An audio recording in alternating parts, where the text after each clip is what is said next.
I think there were a lot of fans, they were worried not seeing you on Embedded for the first few episodes, that maybe you might not have made it to Australia. So how smooth was the journey getting here? Well, it was a lot of bumps in the road, but we're here now. It was a long flight from Mexico. It took us like 30 hours to get to Bali, and then another like 3.5, almost 4 hours to get here. It was Mexico, Barcelona, Dubai, Bali, Perth.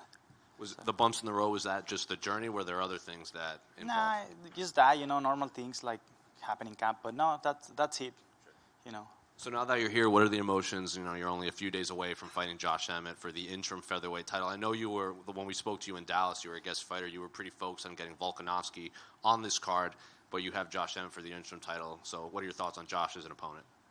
My thoughts on Josh as an opponent. I think he's a really dangerous opponent. I think he can make some damage if he gets to connect a single punch, and so I'm going to have to be really careful with him.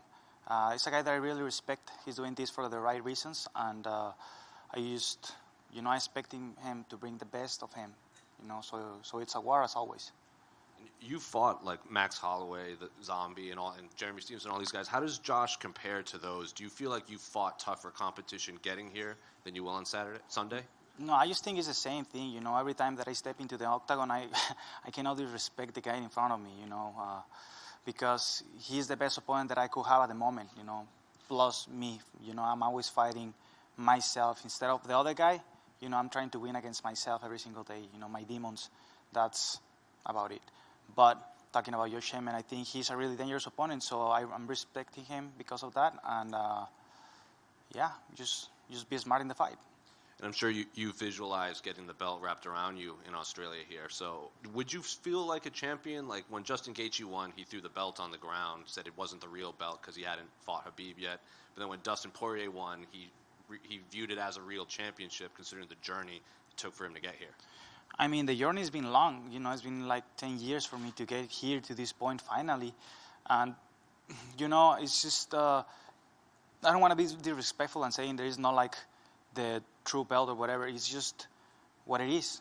We're like being honest. If I get to fight for like the actual belt, then that will be the belt. If the actual champion decides not to come back to the 145 pounds, then, then the champion of the division is whoever has the interim belt. That's it. That's who it is. And how do you see that main event between Volkanovski and Islam playing out? I just think I'm not counting out Alexander Volkanovski because I know he's capable of doing a lot of things in that cage. I just think Islam uses his weapons better, and I think Alexander is going to have to be really, really smart in order for him to get the win. And I think Islam has better chances to win, honestly, but I don't count Alexander Volkanovski out of the fight.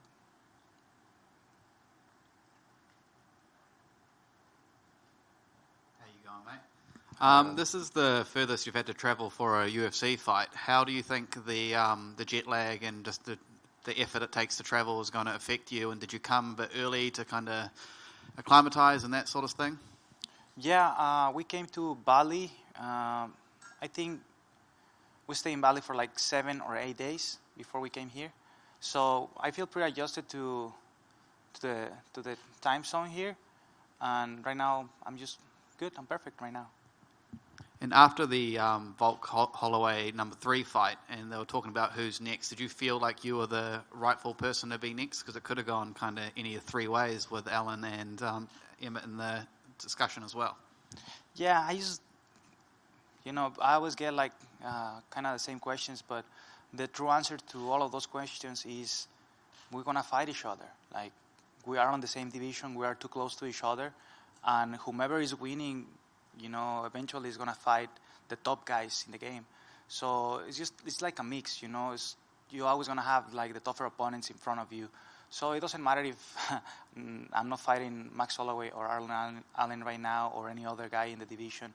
I think eventually it will happen. It's just a matter of time, and that's it.